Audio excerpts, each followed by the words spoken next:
ქეთი ბოჯგუა საუბრობდა ბათუმიდან. საბანკო ასოციაცია და პერსონალურ მონაცემთა დაცვის ინსპექტორი მოქალაქეებს აფრთხილებენ, რომ ონლაინ სესხების კომპანიებს არ გაანდონ ინტერნეტ ბანკინგის მონაცემები. წინააღმდეგ შემთხვევაში შესაძლოა მომხმარებელი დაზარალდეს.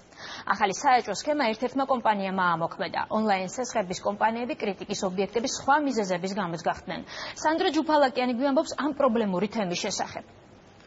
ჩემი პერსონალური მონაცემების გასაჯაროებისთვის მე ვითხო მორალური ზიანის ანაზღაურებას და ჟურნალისტი თამარ კაპანაძე ონლაინ სესხების ერთ-ერთ კომპანიას დაუპირისპირდა. პერსონალურ მონაცემთა დაცვის ინსპექტორის დახმარებით საკუთარი სიმართლე დაამტკიცა. მიფიქსირდებოდა რამდენიმე დღიანი ვადაგადაცილება, მათ ჩემი პერსონალური ინფორმაცია გასცეს და მიაწოდეს ჩემს დირექტორსა და ერთ-ერთ თანამშრომელს.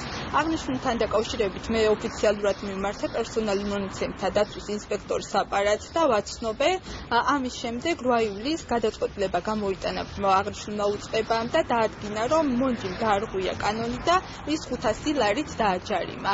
ანა ჯალაღონიას უკმაყოფილო მოქალაქეები თითქმის ყოველდღე მიმართავენ. იურისტი ონლაინ სესხების კომპანიების მიერ დაზარალებულებს ეხმარება. ამბობს, რომ მოქალაქეების პირად მონაცემებს საფინანსო ორგანიზაციები უკანონოდ საკმაოდ ხშირად იყენებენ.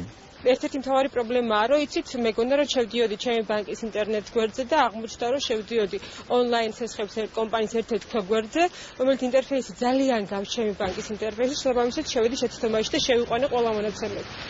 შემდეგი ეს არის ანგარიშის ნომერის მოთხოვნა 1-1-ის გადარიცხვის პრინციპით.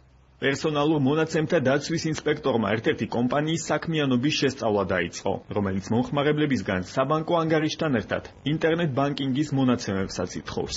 ზოგადად ეს არის ძალიან მაღალი ხარისხით დაცული ინფორმაცია. არ გვინდა არავის შევაშინოთ და დავაფრთხოთ, მოქალაქეებს გულისხმობ, მაგრამ ნამდვილად მოუწოდებთ მათ ჩვენთან თანამშრომლობისკენაც, უფრო მეტი სიფრთხილისკენაც. მოქალაქეებს აფრთხილებს საბანკო ასოციაციაც. მიზანი არის ის, რომ თქვათ, ნახოს ანგარიშებზე აქ თუ არა ბრუნვა, ანუ რამდენად არის ის გადახდის უნარიანი. როდესაც ხდება წვდომა მესამე პირის თუნდაც ნებაყოფილობით საბანკო ანგარიშებზე, ეს პრინციპულად არის მიუღებელი. სფეროს რეგულირებას სავარაუდოდ ეროვნული ბანკი დაიწყებს, თუმცა ამისთვის აუცილებელია საკანონმდებლო ცვლილება. სესხებელმა უნდა გაითავისოს და იცოდეს კარგად, რაზე აწერს ხელს. მას უნდა ესმოდეს, მან უნდა იცოდეს რა არის ეფექტური განაკვეთი იმ სესხის, ანუ ყველა ინფორმაცია, რომელიც მას სჭირდება, მას უნდა გქონდეს იმისათვის, რომ მან გონივრული გადაწყვეტილება მიიღოს. ონლაინ კომპანიების სესხის აღებას ინტერნეტით მოქალაქეებს 10-15 წუთში სთავაზობენ, თუმცა მის დაფარვას გაცილებით მეტი დრო სჭირდება. თანხას კი ზოგჯერ საიტზე მითითებულზე გაცილებით მაღალი პროცენტი ემატება.